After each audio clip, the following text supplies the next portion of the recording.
आज कुछ ऐसा सुना हो जिसकी वजह से दिल टूट सा गया। तो सोचा इसको क्यों ना एक कहानी के माध्यम से बयां करूं, और ताकि आप लोगों तक पहुंचे। और आपको अगर लगता है कि ये हमारे आसपास कुछ ऐसे हैं जिनको जरूरत है, तो उनको जरूर भेजिएगा, ताकि कुछ रिश्ते जो हैं वो बच सके, कुछ जिंदगियां बच सके, कुछ जिंदगियां संवर सके। तो चलिए कहानी शुरू करते हैं। बारिश बहुत हल्की हल्की गिर रही थी। फैमिली कोर्ट के बाहर लोग अपनी फाइलें पकड़े खड़े थे, कुछ गुस्से में, कुछ उदास, और कुछ बिल्कुल टूटे हुए। आरव और नीलम भी वही थे। एक फाइल, कुछ साइन, और 10 साल की शादी बस एक कागज बनकर रह जाने वाली।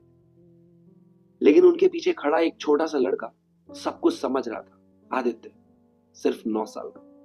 उसकी छोटी सी उंगलियां अपनी माँ की साड़ी को पकड़े हुए थी, और आंखें अपने पापा की तरफ देख रही थी, जैसे पूछ रही हो, आप लोग अलग क्यों हो रहे हो। कोई जवाब नहीं था किसी के पास।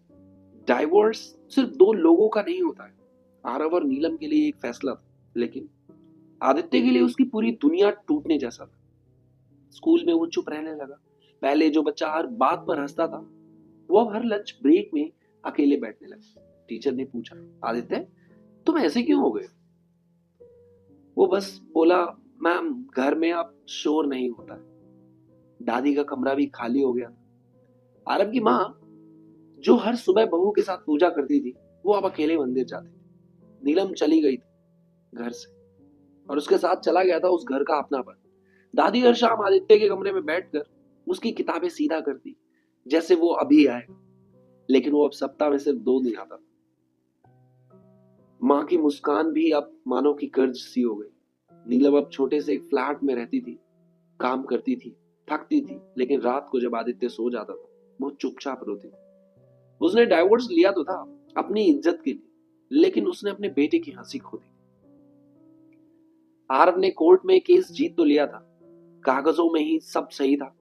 लेकिन जब उसने अपने खाली घर में कदम रखा, तो उसे एहसास हुआ कि वो अब एक साइलेंट घर में रह रहा है।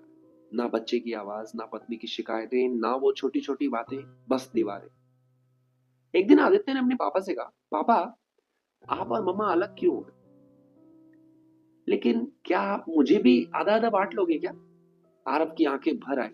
उस पल उसे समझ में आया, डाइवोर्स दो लोगों को अलग करता है, लेकिन कई जिंदगियां अधूरी कर देता है, कई जिंदगियों को अधूरा कर देता है, कई जिंदगियों को तोड़ देता है, झकझोर देता है। कभी कभी रिश्ता बचाना खुद को बचाने से बहुत ज्यादा जरूरी हो जाता है। हर रिश्ता परफेक्ट नहीं होता, लेकिन हर रिश्ता किसी और की जिंदगी से जुड़ा होता है। बच्चे, माता पिता, यादें, घर, एक साइन, और सब कुछ बदल जाता है। लोग कहते हैं डाइवोर्स एक फैसला है, पर कोई ये नहीं बताता कि ये फैसला कितने मासूम दिलों के बिना गलती की सजा दे देता है। अगर तुम आज किसी रिश्ते से हार मान रहे हो, तो एक बार पीछे मुड़कर देख ले। शायद कोई छोटा सा हाथ, नन्हा सा हाथ अब भी तुम्हारा इंतजार कर रहा हो, और सोच रहा हो, काश मेरे मम्मी पापा फिर से एक साथ हो जाते। तो इस बारे में सोचना जरूर।